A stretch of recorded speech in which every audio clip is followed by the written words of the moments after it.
So hi guys, welcome back to Top 10 Movies. இன்னைக்கு நம்ம சேனல்ல 2024ல இப்ப ரீசெண்டா ரிலீஸ் ஆன ஸ்டார் அபீஸ் அப்படின்னு ரொம்ப சூப்பரான ஒரு சயின்ஸ் ஃபிக்ஷன் ஆக்ஷன் கதை. படத்தை பத்தி சுருக்கமா சொல்லணும்னா, எதிர்காலத்துல விண்வெளியில டைம் கிராசர்னு சொல்லப்படக்கூடிய ஒரு பெரிய கதவு திறக்கப்படுது. இதை பயன்படுத்தி 100 ஆண்டுகள் பயணம் பண்ண வேண்டிய ஒரு கிரகத்துக்கு வெறும் அரை மணி நேரத்துல பயணம் பண்ண முடியும். அந்த அளவுக்கு இந்த கதவு ஒரு டைம் டிராவல் மாதிரி செயல்படக்கூடியது. அப்ப எதிர்பாராத நேரத்துல நம்ம ஹீரோ கூட்டிட்டு போன ஒரு சில பயணிகள் இயந்திர கோளாறால டைம் கிராசருக்குள்ள மாட்டிக்கிறாங்க. இதனால கிட்டத்தட்ட 7 வருஷம் கழிச்சுதான் இவங்களால இன்னொரு உலகத்துக்கே போக முடியும். இப்பேற்பட்ட இக்கட்டான சூழ்நிலையில அகராதி பயப்புள்ளைங்க 2 பேரு ஒரு மரபணு மாற்றத்தால உருவாக்கப்பட்ட ஒரு மிகப்பெரிய அரக்கனை அதே விண்வெளி கப்பலுக்குள்ள மறைச்சு வச்சிருப்பானுங்க. நல்லா யோசிச்சு பாருங்க, 7 வருஷத்துக்கு ஒரு ஆள் உயிரோட இருக்கணும்னா அதுக்கு எவ்வளவு சாப்பாடு தேவை, எவ்வளவு ஆக்சிஜன் தேவை. கண்டிப்பா 3 பேருக்கு மேல இருந்தாவே அந்த ஷிப்புக்குள்ள வாழ முடியாது. இதை தெரிஞ்சுக்கிட்ட அந்த அகராதி பயப்புள்ளைங்க இவங்க பாதுகாப்பா கொண்டு வந்த அரக்க மிருகத்தை கட்டவிழ்த்து விட்டு ஷிப்ல இருக்க மொத்த பேரையுமே கொல்ல பாக்குறானுங்க. ஏன்னா அது மூலமா இந்த அகராதி பயப்புள்ளைங்க உயிர் பழைக்க நினைக்கிறாங்க.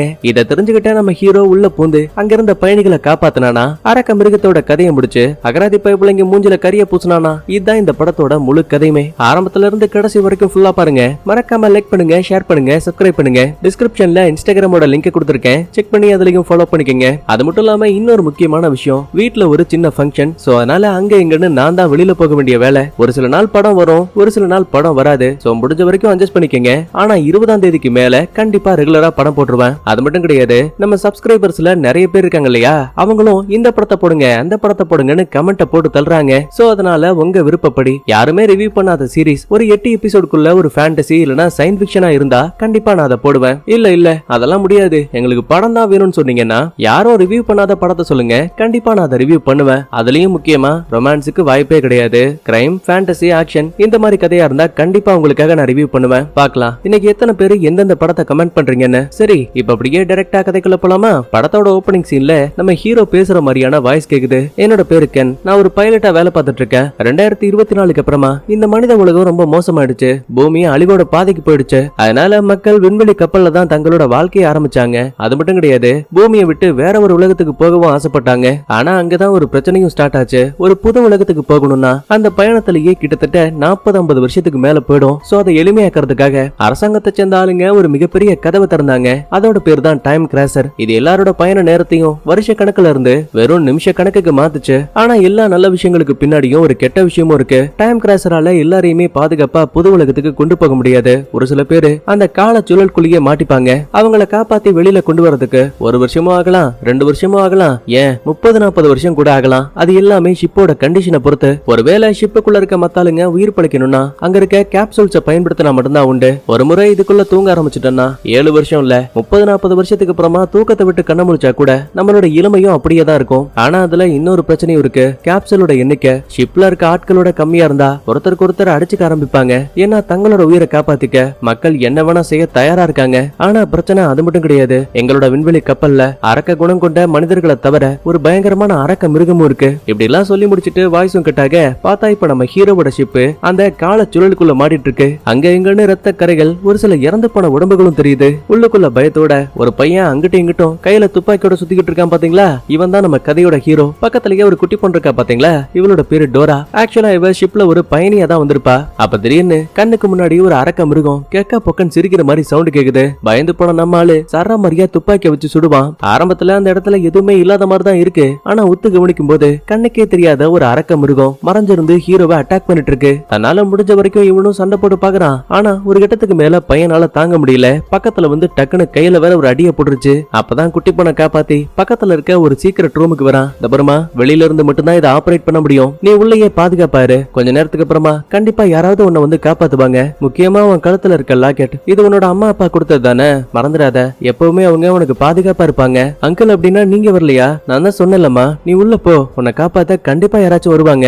முக்கியமா இந்த ஊசிய நீ பாதுகாப்பா பாத்துக்க. ஒருவேளை உன் உடம்புல ஏதாவது காயம் படுச்சுன்னா இதை தாராளமா பயன்படுத்து, கண்டிப்பா இது உன்னை காப்பாத்தும். அது மட்டும் இல்ல, மாலுமி கிரகத்துல இருந்த ஒட்டுமொத்த பேரும் இறந்து போனதுக்கு நான் தான் காரணம். அங்க இருந்த தடுப்பு சுவரை உடைச்ச ஆளே நான் தான். அது மூலமா தான் விண்வெளியில இருந்த பிரஷரை தாங்க முடியாம உன் அம்மா அப்பா உட்பட கிட்டத்தட்ட 800 பேர் இறந்து போயிட்டாங்க. ஒரு நிமிஷம் இதை கேட்டு குட்டி பொண்ணே பயந்து போயிடுவா. பதில் எதுவும் பேசாம அழ ஆரம்பிக்கிறா. நீ பாதுகாப்பா இருன்னு சொல்லிட்டு ஹீரோவும் கதவை லாக் பண்ணிட்டு வெளியில இருக்க அந்த மிருகத்தை பார்த்து சர்ற மாதிரியா சுடுவான். அப்பதான் அதோட உருவத்தையே காட்டுவானுங்க. பாக்குறதுக்கு நல்லா சர்வ லட்சணமா இருக்கு. இந்த இடத்துல அப்படியே சீனும் கட்டாக இப்ப 24 மணி நேரத்துக்கு முன்னாடி என்னாச்சுன்னு ஒரு கதையை சொல்ல ஆரம்பிக்கிறாங்க. பொதுவா இந்த விண்வெளியை பூமியை விட்டு ஒரு புது கிரகத்துக்கு போகணும்னா அதுக்கு ஒரு கப்பல் தேவை. அது மூலமா தான் பயணிகளை இங்க இருந்து கூட்டிட்டு போக முடியும். அந்த மாதிரி ஒரு கப்பல்ல தான் நம்ம ஹீரோவும் ஹீரோவோட காதலியும் வேலை பாக்குறாங்க. அப்ப சடனா அரசாங்கத்துக்கிட்ட இருந்து ஒரு மெசேஜ் வருது. ஷிப்ல 3 பேர் தான் இருக்கீங்க, சரக்கு கப்பல்னு என்டர் பண்ணிருக்கீங்க. ஆனா உள்ள என்ன சரக்கு இருக்குங்கிறத அரசாங்கத்துக்கிட்ட நீங்க சொல்லவே இல்ல. ஹீரோயின் கடுப்புல ஹீரோ பார்த்து முறைக்க, இது பாரு எனக்கு அதை பத்தி எதுவும் தெரியாது, நீ நம்ம கேப்டன் கிட்ட தான் இதெல்லாம் கேட்கணும். அப்பதான் கேப்டன் ஹீரோவை கூப்பிட்டு, டேய் பிரச்சனையா உன்னாலதான் சால்வ் பண்ண முடியும், எப்படியாச்சும் தெரிஞ்ச ஆளுகிட்ட பேசி பர்மிஷன் வாங்குடா. அஸ்கு புஸ்கு நீ அளவுக்கு மீறி ஆளை ஏத்துவ, உனக்கு பர்மிஷன் வேற வாங்கணுமா? ஒருவேளை நீங்க சொல்ற வேலையை செஞ்சா எனக்கு எவ்வளவு பணம் கொடுப்பீங்க? அடிக்கிற ட்ரிப்ல ஆளுக்கு பாத்தீங்க ஷேர் பண்ணிக்கலாமா?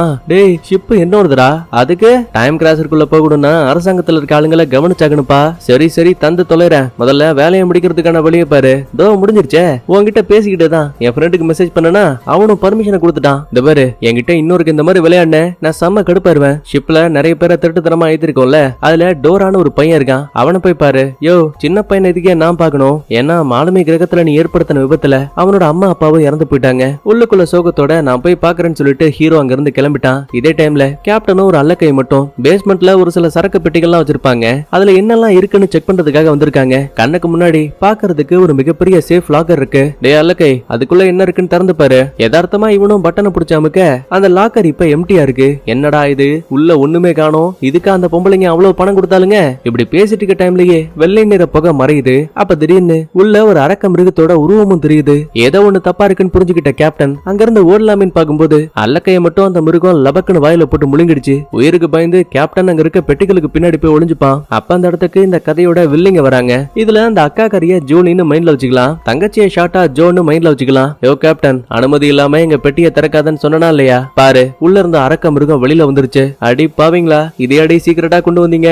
ஆமா அது என்ன வகையான மிருகம்? மரபணு மாற்றத்தால உருவாக்கப்பட்ட அசுரன், காயங்கள் ஏற்பட்டா கூட அதுக்கு தானாவே குணமாயிடும். இந்த விண்வெளி உலகத்துல மரபணு மிருகங்களுக்கு தடை பண்ணிருக்காங்க, அதனாலதான் புதிய உலகத்துக்கு கொண்டு போய் அங்க இருக்க பணக்கார ஆளா பார்த்து இதெல்லாம் வித்துருவோம். பயப்படாத, இந்த ஒரு முறை நான் அந்த மிருகத்தை கண்ட்ரோல் பண்ணி பாதுகாப்பா பெட்டிக்குள்ள வைக்கிறேன். ஆனா இதே தப்ப மறுபடியும் பண்ண நினைச்சு பாக்குறத விட பேரழிவு படு பயங்கரமா இருக்கும். முக்கியமா இந்த விஷயத்தை பத்தி யாருகிட்டயும் சொல்லக்கூடாது. பதிலுக்கு வில்லனும் சரின்னு சொல்லிட்டு அங்க இருந்து கிளம்பிட்டான். ஆக்சுவலா இந்த வில்லிங்க 2 பேருமே பயோனிக்னு சொல்லப்படக்கூடிய ஒரு வித்தியாசமான மருந்தால உருவாக்கப்பட்டவங்க. சோ அதனால சாதாரண மனிதர்களை விட விண்வெளியில எந்த ஒரு ஸ்பேஸ் சூட்டுமே இல்லாம கூட இவங்களால அரை மணி நேரத்துக்கு வெளியில வாழ முடியும். கட் பண்ண இதே டைம்ல கேப்டன் பேச்ச கேட்டு ஹீரோ அந்த டோராங்கிற குட்டி பையனா பொண்ணான்னு தெரியல அவங்கள பார்க்க போயிருப்பான் இல்லையா, அப்ப ஒரு குல்லா மண்டைய வந்து நிக்கிறான். இவன் சென்ட்ரல் பியூரோன்னு சொல்லப்படக்கூடிய ஒரு ஆர்மி குரூப்பை சேர்ந்தவன். மாலுமி கிரகத்துல ஹீரோ ஆக்சிடென்ட் பண்ணிருப்பான்ல, அந்த டைம்ல ஹீரோவும் குல்லா மண்டையனும் நெருங்கிய நண்பர்கள். ஆனா பிரச்சனைக்கு அப்புறமா ஹீரோ தான் 800 பேர் இறந்து போனதுக்கு காரணம்னு சொல்லி இவன் மேல ஒரு கேஸ போட்டு மிகப்பெரிய தேடும் குற்றவாளின்னு பச்சை குத்திட்டானுங்க.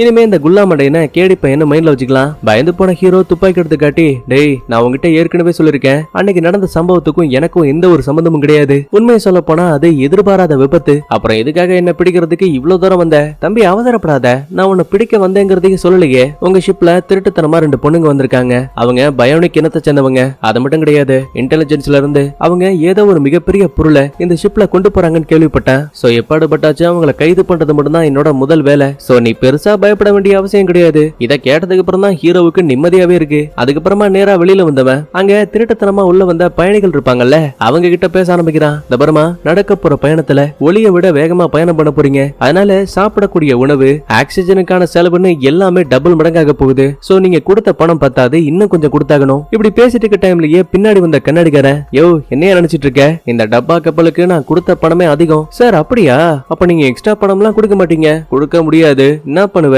கொப்பா மவன, கதவை திறந்து பாதியிலேயே வெளியே தள்ளிடுவேன். பணத்தை கொடுக்குறியா கிளம்புறியா? சரி சரி கொடுத்து தொலைறேன்னு கண்ணாடிக்காரன் கோவத்துல அங்க இருந்து கிளம்புறான். இவனுக்கு ஒரு பொண்டாட்டி இருப்பா, அவளை நம்ம ஷார்ட்டா லைலான்னு மைண்ட்ல வச்சுக்கலாம். ஏன்னா எப்ப பாரு பேக்கு மாதிரி சிரிச்சுக்கிட்டே இருப்பா. அது மட்டும் கிடையாது, சாகுறப்ப கூட மேக்கப் போட்டு தான் சாவா. அந்த சம்பவம் எல்லாம் இருக்கு, நான் போக போக உங்களுக்கு காட்டுறேன். எல்லாம் பேசி முடிச்சிட்டு கிளம்பலான்னு பாக்கும்போது வழியில மறுபடியும் அந்த கேடி பையனோட டீமை சேர்ந்த ஒரு சில பேரு கையில துப்பாக்கியோட வரானுங்க. நாசமா போச்சு, கேடி பையன் உங்களையும் கூட்டிட்டு வந்திருக்கானா? இந்த பாரு அனுமதி இல்லாம இந்த துப்பாக்கியை தூக்கிட்டு வர வேலையெல்லாம் வச்சுக்கிட்ட அடிச்சு கைகளை உடைச்சிருவேன். ஆர்மி ஆபீசர் கிட்டே இப்படி பேசுறியா? உன்னை விட மாட்டேன்னு அடிக்க வருவான். ஆனா ஹீரோ ரொம்ப அசால்ட்டாவே அவனை அடிச்சிருவான். மறந்துட்டியா, உனக்கு முன்னாடி நானும் ஆபீசரா தாண்டா இருந்தேன். இன்னொருக்கு இந்த மாதிரி துமரா பேசுற வேலையெல்லாம் என்கிட்ட வச்சுக்காதுன்னு அசிங்கப்படுத்தி விட்டான். அப்பதான் ஹீரோ கேடி பையன் சொல்லிவிட்ட டோராங்கிற குட்டி பொண்ணை கவனிக்கிறான். அவளோட கையில ஒரு சின்ன லாக்கெட் இருக்கு. இது என்னோட அம்மா அப்பா எனக்காக விட்டுட்டு போனாங்க. அங்கிள் எங்களை பாதுகாப்பா நீங்க புது உலகத்துக்கு கொண்டு போவீங்கல்ல, பயப்படாத. நான் செஞ்ச பாவத்துக்கு என் உயிரை கொடுத்தாச்சும் உன்னை பாதுகாப்பா கொண்டு போவேன். பாட்டி அங்கிள் எதை பத்தி பேசுறாங்க? எனக்கும் தெரியலப்பா. இந்த பாரு, உன்னோட அம்மா அப்பா இறந்து போனதுக்கு அப்புறமா நான் தான் உன்னை தத்தெடுத்து வளர்க்குறேன். எனக்கு இருக்க ஒரே கவலை நீ பாதுகாப்பா புது உலகத்துல போய் வாழ்ந்தா போதும். இப்படி எல்லாம் பேசிக்கிட்டே அந்த இடத்த விட்டு கிளம்பிட்டாங்க. இதே டைம்ல கேப்டன் தட்டு தரு மாதிரி சேர்ல வந்து உட்காருவாரு. யோ என்னாச்சு, பேந்த பேந்த முடிச்சு நிக்கிற? எங்களுக்கு தெரியாம ஏதாவது தப்பு பண்ணிட்டியா? அதுவா, பயோனிக் குரூப்பை சேர்ந்த 2 பொண்ணுங்க இந்த கப்பலுக்குள்ள வந்திருக்காங்க. யோ அவங்கள எதுக்கு எங்க கொண்டு வந்த? ஏதோ சரக்கப்பட்டிய இடமாத்தி கொடுக்கணும்னு சொன்னாங்க. நினைக்கிறத விட 10 மடங்கு அதிகமா பணம் கொடுத்திருக்காங்க. சோ நம்ம இந்த வேலையை பாக்குறது பக்கா ஒர்த்து. இப்படி எல்லாம் பேசிக்கிட்டே அங்க இருக்க டைம் கிராசருக்குள்ள நுழையறதுக்கு ரெடி ஆயிட்டானுங்க. கரெக்டா இன்னும் 5 நிமிஷம் தான் டைம் இருக்கு. அதுக்குள்ள நம்ம ஆளுங்க உள்ள போயிட்டா பரவாயில்ல. அப்படி இல்லன்னா மறுபடியும் நாளைக்கு வரைக்கும் வெயிட் பண்ணி ஆகணும். எல்லாமே நல்லா போயிட்டு இருக்குன்னு யோசிக்கும் போது நம்ம ஹீரோ நுழையக்கூடிய டைம் கிராசர் இருக்குல்ல, இப்ப அதே வழியில இன்னொரு ஷிப் வந்துட்டு இருக்கு. சிஸ்டம் வேற எமர்ஜென்சி அலாரமா அடிச்சுக்கிட்டே இருக்கு. ஹீரோ இன்னும் கதறா. இந்த பர்றா, உடனே நம்ம வண்டியை ஸ்டாப் பண்றது நல்லது. அதெல்லாம் ஒண்ணும் தேவையில்ல, நான் எத்தனை ஷிப்பை ஓடி இருக்கேன், அவங்க கதையை நான் பாத்துக்கிறேன்னு சொல்லிட்டு இன்ஜினோட வேகத்தை இன்னும் அதிகப்படுத்துவான். இது மூலமா பக்கத்துல வந்த ஷிப்புக்கு பதிலா நம்ம ஆளுங்க முதல்ல உள்ள வந்துட்டானுங்க. கேங்ல இருக்க மொத்த பேருக்குமே அவ்வளவு சந்தோஷம். ஏன்னா முதல் முறையா இப்பதான் இவங்க எல்லாருமே டைம் கிராசர்னா என்ன, அதுல எப்படி டிராவல் பண்ண போறோங்கிற எல்லாத்தையுமே பாக்குறாங்க. ஒரு நீல வெளிச்சம் ஒட்டுமொத்த ஷிப்லயுமே பரவ ஆரம்பிக்குது. இது மூலமா நம்ம ஆளுங்களும் அந்த கிராசருக்குள்ள வந்துட்டாங்க. அப்பாடா, இன்னும் அரை மணி நேரத்துல நம்ம பாதுகாப்பா இன்னொரு உலகத்துக்கு போயிடுவோம். நான் தான் உங்ககிட்ட சொன்னேன்ல, வழியில எந்த பிரச்சனையும் வராது. இப்படி சொல்லி வாய கூட முடியல. ஷிப் பயங்கரமா அதிர ஆரம்பிக்குது. என்னன்னு பார்த்தா இன்ஜின் ஃபுல்லா செயலிழந்து போயிடுச்சு.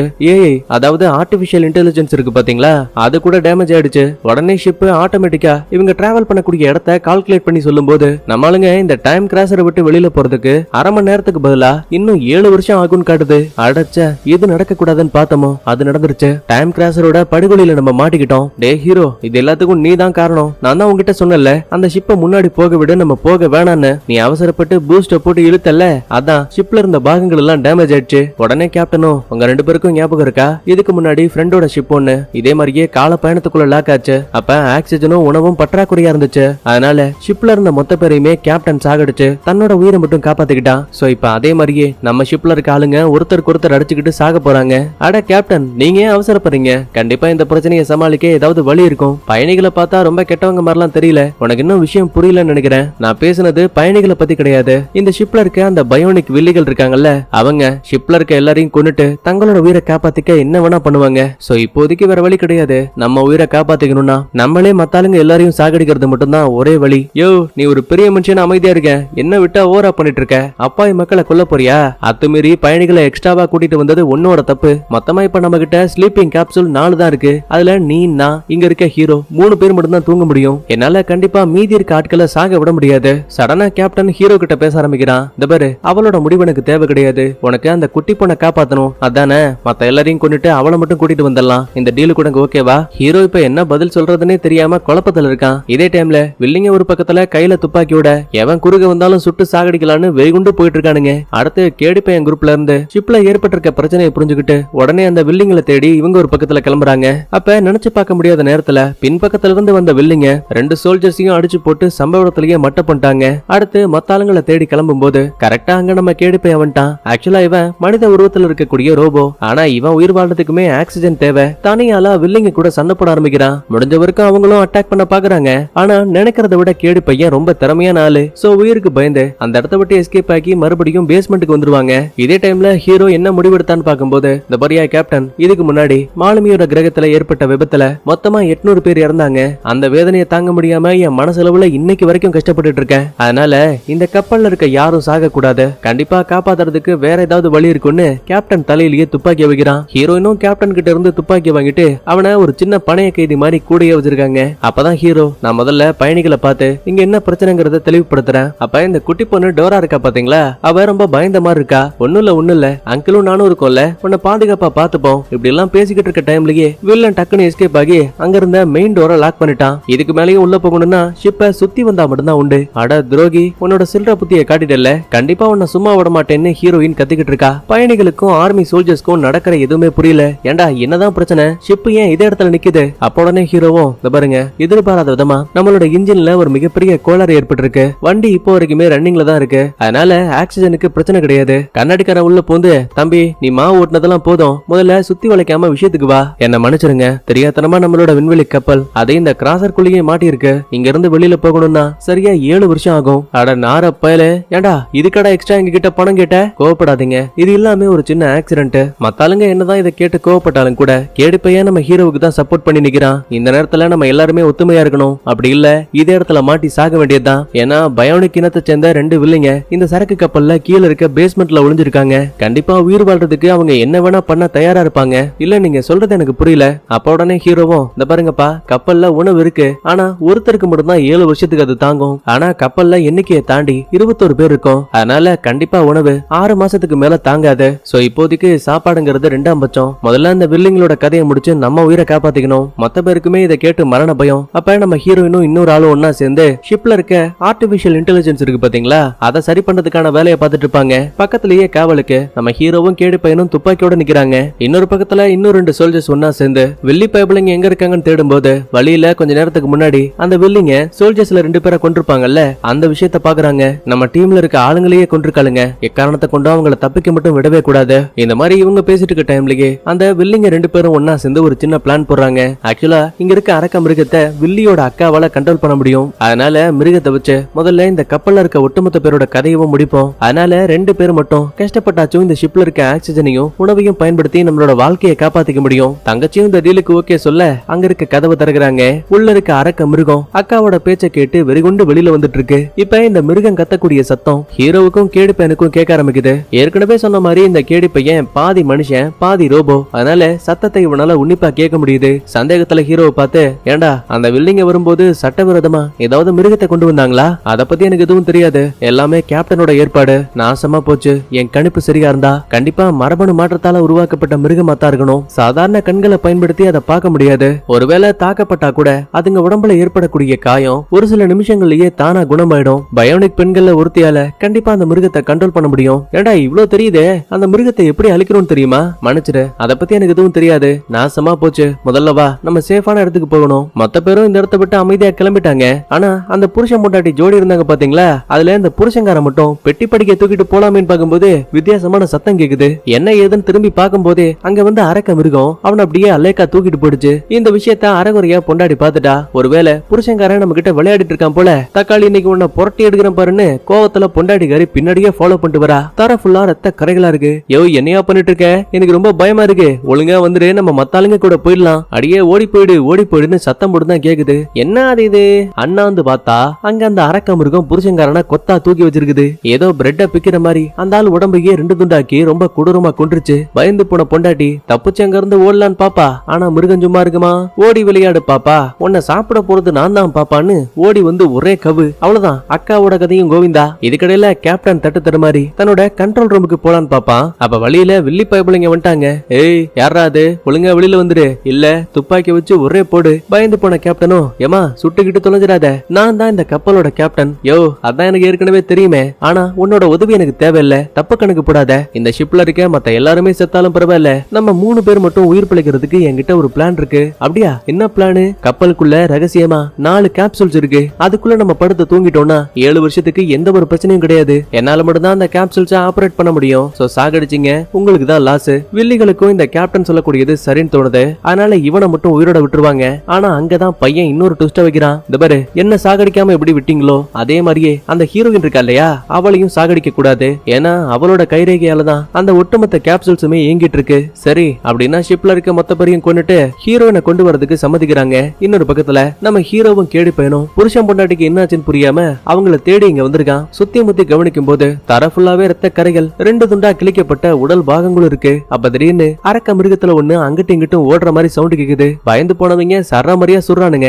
ஆனா அந்த மிருகம் எங்க இருக்குங்கிறத தெளிவா பார்க்க முடியல. அப்ப கரெக்டா மொத்த ஆர்மி குரூப்புக்கும் சிக்னல் கொடுத்து மிருகம் இருக்கக்கூடிய பேஸ்மெண்ட்டுக்கு வர வச்சுட்டானுங்க. ஆளுக்கு ஒரு பக்கத்துல தனியா பிரிஞ்சு தேட ஆரம்பிக்கிறாங்க. அப்பதான் மிருகம் தன்னோட வேலையவே காட்டுது. மறைஞ்சிருந்து முதல்ல பின்னாடி இருந்த ஒருத்தனை லபக்குன்னு தூக்கிடுச்சு. எங்க போனான்னு புரியாம கூட இருந்த இன்னொரு பொண்ணு பதட்டத்துல இருப்பா. இதான் சாக்குன்னு பின்னாடி வந்த மிருகம் டக்குன்னு அவளையும் கொத்தா புடிச்சிருச்சு. காப்பாத்துங்கன்னு கத்துறா கதறா. அப்ப அங்க வந்த பாய் ஃப்ரெண்டு காப்பாத்தலமேன்னு பாக்குறதுக்குள்ளேயே அந்த மிருகம் அந்த பொண்ணோட உடம்ப தூக்கிட்டு போயிடுச்சு. உயிருக்கு பயந்து தெரிச்சு ஓட ஆரம்பிக்கிறான். இதுக்கிடையில மிருகம் தூக்கிட்டு போட அந்த பொண்டாட்டி இருக்காங்க இல்லையா, அவங்கள சாகடிச்சு உடம்பு மட்டும் தரையில கிடக்குது. செக் பண்ணி பார்த்த ஹீரோயினும் மிருகம் இறைக்காக இவங்க யாரையும் கொல்லல, மிருகத்தை கண்ட்ரோல் பண்ணி யாரோ வேணும்னே ஷிப்ல இருக்க ஆட்களை மட்டும் கொல்ல நினைக்கிறாங்க. அது என்ன யாரோ, கண்டிப்பா அது வில்லியா தான் இருக்கும். இவங்க பேசிட்டு இருக்க டைம்லயே அந்த கண்ணாடிக்காரன் அப்புறம் அவனோட பொண்டாட்டி இவங்க கூட இருந்த 2 அப்பாவிகளை மிருகம் சரமரியா கடிச்சு தின்னுகிட்டு இருக்கு. பயந்து போன ஹீரோயின் கண்ணாடிக்காரன் 2 பேரும் சரமரியா சுட ஆரம்பிக்கிறாங்க. காயம்பட்ட மிருகம் தற்போதைக்கு அந்த இடத்த விட்டு எஸ்கேப் ஆயிடுச்சு. இதுக்கடையில அந்த வில்லி அக்கா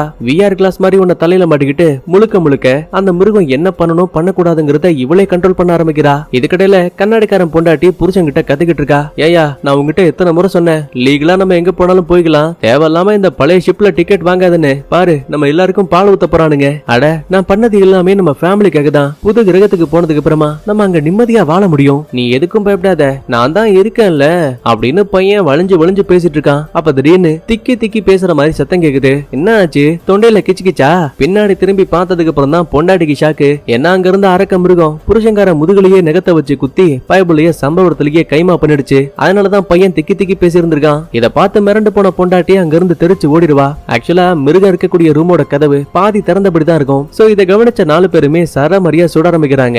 ஆனா அந்த மிருகம் அந்த இடத்த விட்டு எஸ்கேப் ஆயிடுச்சு. இன்னொரு பக்கத்துல அந்த வில்லி அக்கா கன்னடக்காரன் ரொம்ப சேட்டையை கொடுத்துட்டான். அவனோட கதையை நான் முடிச்சிட்டேன், எனக்கு இவங்களை சாகடிச்சு ரொம்ப போர் அடிக்குது, மீதி எல்லாத்தையுமே அந்த அரக்கனை பார்த்துப்பான். அட, நான் உங்ககிட்ட சொன்னேன்ல, அந்த ஹீரோயினோட உயிர் எனக்கு முக்கியம், அவளை அந்த மிருகம் கொல்லாத. ஏன்னா மிருகத்துக்கும் எனக்கும் ஒரு சின்ன கனெக்ஷன் இருக்கு, அது என்ன பாக்குதுங்கிறத என்னாலையும் பார்க்க முடியும். சரி, நீங்க 2 பேரும் இதே இடத்துல இருங்க, நான் முதல்ல அந்த கேடி பையனோட கதையை முடிச்சிட்டு வரேன்னு தங்கச்சி கோவத்தோட அந்த இடத்த விட்டு கிளம்புறா. அடுத்த இதே டைம்ல கேடி பையனால அந்த மிருகத்தை பார்க்க முடியலங்கிற விஷயத்த புரிஞ்சுக்கிட்டு ஒரு சின்ன டிவைஸ் எடுத்து அங்க இருக்க பாலத்துல குறுக்க நடுக்கன்னு கட்டி விடுவான். ஹீரோவுக்கு என்ன நடக்குதுன்னே புரியல. அம்மா, என்ன பண்ணிட்டு இருக்க? அந்த மிருகத்தை சாதாரண வெளிச்சத்தால பார்க்க முடியாது, ஆனா அதுவே இந்த கேபிள்ஸோட கனெக்ட் பண்ணப்பட்டிருக்க லைட்டரோட உதவியால கண்ணுக்கே தெரியாத மிருகத்தை அரைகுறையா நம்மளால பார்க்க முடியும். பேஸ்மெண்ட்டுக்கு வரதுக்கும் போறதுக்கும் இது ஒண்ணுதான் வழி. அதனால இதே இடத்துல அந்த மிருகத்தோட கதையை நீங்க பாத்துக்கங்க. வில்லியும் இந்த கேப்டனும் எங்க ஒளிஞ்சிருக்காங்கன்னு நான் தேடி போறேன். ஹீரோவும் சரின்னு சம்மதிக்கிறான். அடுத்த கொஞ்ச நேரத்துக்கு அப்புறமா பிளான் போட்ட மாதிரியே அரக்க மிருகம் கொஞ்சம் கொஞ்சமா பேஸ்மெண்ட்ல இருந்து அங்க இருக்க பாலத்தின் வழியா நடக்க ஆரம்பிக்குது. டிவைஸ் இருக்க விஷயம் தெரியாம அந்த நரம்புகள்ல காலை இடிக்கும் போது ஆட்டோமேட்டிக்கா லைட்டரும் எரிய ஆரம்பிக்குது. அதுல இருந்து வரக்கூடிய சிகப்பு வெளிச்சத்தால மிருகம் எங்க இருக்குங்கிறத ஹீரோயினால தெளிவா பார்க்க முடியுது. நேரா வந்ததுமே தொடர்ந்து சுட ஆரம்பிக்கிறாங்க. ஆனா ஒரு கட்டத்துக்கு மேல அந்த மிருகத்தை அந்த இடத்துலயே காணும். எங்க போச்சு? ஒருவேளை எஸ்கேப் ஆயிருக்குமோ? கண்டிப்பா கிடையாது. நல்லா பாரு, அதுக்கு காயம் பட்டிருக்கு, அதோட ரத்தம் தான் கீழையும் சிந்தி இருக்கு. அல்லக்கை சோல்ஜரை இங்க வர வச்சிருக்கேன், நீ முதல்ல அந்த குழந்தையவும் பாட்டியவும் போய் காப்பாத்த. ஹீரோயினும் சரின்னு சொல்லிட்டு அந்த இடத்தை விட்டு கிளம்பிட்டா. இப்ப அல்லக்கையும் ஹீரோவும் அந்த மிருகம் சுவர்களுக்கு மேல இருக்கும் போல தெரியாதனமா அங்க இருந்த கேபிள் ஆட்டி விட்டுருச்சு. இதை கவனிச்சதுமே மறுபடியும் சுட ஆரம்பிக்கிறாங்க. அப்ப அவசரப்பட்ட அல்லக்கை ஒரு வெடிகுண்டை போட்டு மொத்தமா கதையை முடிக்கலாம்னு லிவரை புடுங்கி விட்டான். ஆனா இவன் கெட்ட நேரம் மிருகம் உள்ள புந்து டக்குன்னு உரட்டி தடுமாறி வெடிகுண்டு கால்கிட்டயே விழுந்துரும். டே, ஓடி போயிடுன்னு ஹீரோ கத்துவான். ஆனா அந்த அல்லக்கைய பாருங்களேன், ஹீரோவுக்கு எதுவும் ஆகக்கூடாதுன்னு சொல்லி வெடிகுண்டு மேலேயே ஓடி வந்து இவன் படுத்துப்பான். அவ்வளவுதான், அதுவும் டம்முன்னு வெடிக்க மொத்தமா பையனோட கதை முடிஞ்சு போச்சு. நம்ம ஹீரோ அரகுற காயத்தோட அதே இடத்துல மயங்கி போயிட்டான். இப்ப இவ்வளவு பெரிய வெடிப்புல மிருகம் மட்டும் காயம் படாம இருக்குமா? சோ அதனால ஹீரோவை முழுசா சாகடிக்காம தப்பிச்சா போதுன்னு அந்த இடத்த விட்டு எஸ்கேப் ஆயிடுச்சு. இன்னொரு பக்கத்துல அந்த வெள்ளி தங்கச்சி இருக்கா பாத்தீங்களா, அவன் நம்ம கேடி பையனை பாத்துட்டா. ஏற்கனவே நிறைய குற்றங்கள்ல அரசாங்கம் உன்னை தேடிக்கிட்டு இருக்குல்ல, ஆனா இன்னைக்கு நீ என் கையில ரொம்ப ஈஸியா மாட்ட போற, அதையும் தான் பாக்கலாம்னு சொல்லிட்டு சண்டை போட ஆரம்பிக்கிறாங்க. ஆரம்பத்துல தங்கச்சி நினைக்கிறத விட ரொம்ப சூப்பரா சண்டை போட்டு நம்ம கேடி பையனோட கையிலேயே காயத்தை ஏற்படுத்திடுவா. ஆனா அது அடுத்த நிமிஷமே குணமாயிடுச்சு. அடியே, நான் உன்னை விட பயோனிக் பவர்ல அதிகமான ஆளு, அதனால ஏற்பட்ட காயம் எனக்கு உடனே குணமாயிடும். ஆனா உனக்கு அப்படி கிடையாதுல்ல, இன்னைக்கு உன் கதையை முடிக்கிறேன் பாருன்னு அடின்னு அடிச்சு கடைசியில நெஞ்சிலேயே கத்திய வச்சு இறக்கிட்டான். உண்மையை சொல்லு, அந்த அரக்க மிருகத்தை எப்படி அழிக்கிறது? உயிர் மேல இருக்க பயத்துல அரக்க மிருகத்தை அழிக்கணும்னா நியூரோடாக்சின் சொல்லப்படக்கூடிய ஒரு இன்ஜெக்ஷன் இருக்கு, அதை மிருகத்துக்கு போட்டா போதும், அது மறுபடியும் மயக்க நிலைக்கு போயிடும். அந்த நேரத்துல மொத்தமா அதோட கதையை முடிச்சிட முடியும். அப்படின்னா அந்த மருந்து உன்கிட்ட தான் இருக்கா?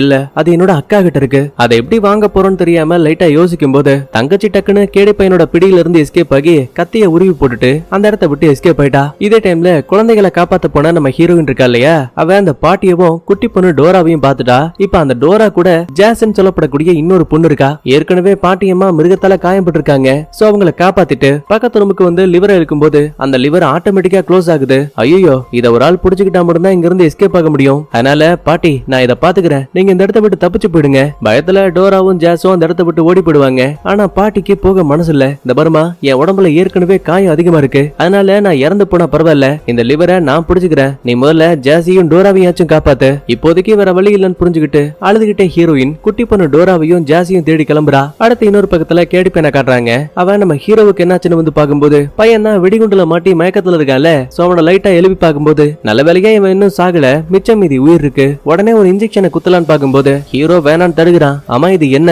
பதிலுக்கு கேடி பையனும், இது என் ரத்தத்தால உருவாக்கப்பட்ட இன்ஜெக்ஷன், உன் உடம்புல எவ்வளவு பெரிய காயங்கள் இருந்தாலும் சரி, உயிர் மட்டும் இருந்தா போதும், கண்டிப்பா அந்த காயங்களை இது குணப்படுத்தும். இப்போதைக்கு இந்த மருந்தோட உதவி எனக்கு தேவையில்லை, எதுக்கும் பாதுகாப்பா என்கிட்டயே இருக்கட்டும். முதல்ல வா, அந்த வில்லிங்களை தேடி தேடி கதையை முடிக்கலான்னு இவங்க ஒரு பக்கத்துல கிளம்புறாங்க. அடுத்து இதே டைம்ல காயம்பட்ட தங்கச்சி மறுபடியும் பேஸ்மெண்ட்டுக்கு வந்துட்டா. அங்க அக்காவுக்கு இத பார்த்து சம கோபம். என் தங்கச்சிய இந்த நிலைமைக்கு கொண்டு வந்தாங்கல்ல, அதுக்கு பழி தீர்க்கிற விதமா அந்த குட்டி பொண்ணு டோரா, ஜாஸ் இவங்க 2 பேரையும் கொன்னுட்டு உனக்கு தேவைப்பட்ட மாதிரியே அந்த ஹீரோயினை பணைய கைதியா நீயே இங்க கொண்டு வர.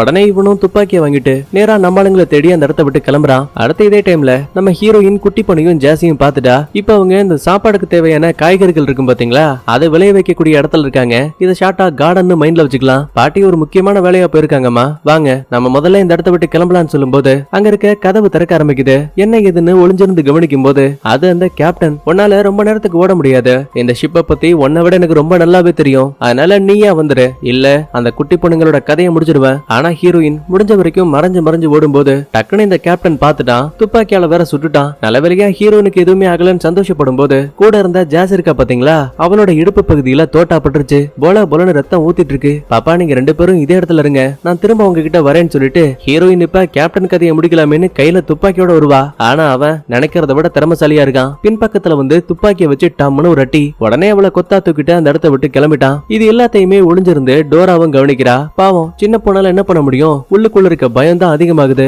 இதே டைம்ல கண்ணாடிக்காரனோட பொண்டாட்டி லைலா இருக்கா பாத்தீங்களா, அவ உயிருக்கு பயந்து ஷிப்ல அங்க இங்கன்னு ஓடி கடைசியில வெள்ளி பைபிளைங்க இருக்க இடத்துக்கே வந்து மாட்டிக்கிட்டா. என்ன என் புருஷன் இறந்து போயிட்டான், இப்ப அடுத்து நீங்க 2 பேரும் என்ன கொல்ல போறீங்களா, அதுக்கெல்லாம் உங்களுக்கு தேவையே இருக்காது, நான் சாகும் போது கூட என் விருப்பப்படிதான் சாவேன், அப்படி இப்படின்னு வீரவசனம் எல்லாம் பேசிக்கிட்டு பைபிள்ல பாருங்களேன், சாகும் போது கூட மூஞ்சி ஃபுல்லா மேக்கப் லிப்ஸ்டிக் எல்லாம் போட்டதுக்கு அப்புறம் தான் உயரத்துல இருந்து கீழே குதிச்சு பைபிள்ல செத்தே போயிட்டா. இந்த விஷயத்த அங்க வந்த ஹீரோவும் கேடி பையனும் கவனிக்கிறாங்க. இந்த பேரு அந்த வில்லிங்களோட கதையை நான் பாத்துக்கிறேன், நீ எப்படியாச்சும் குட்டி பொண்ணு டோராவை தேடி கண்டுபிடிச்சு அவங்கள காப்பாத்த. சரின்னு ஹீரோவும் அங்க இருந்து கிளம்பிட்டான். இப்ப கேடி பையனுக்கும் அங்க இருக்க வில்லிங்க 2 பேருக்கும் சமயா ஃபைட். ஆரம்பத்துல அந்த பைபிள்ங்க கத்திய வச்சு சரமரியா வெட்டுவாளுங்க.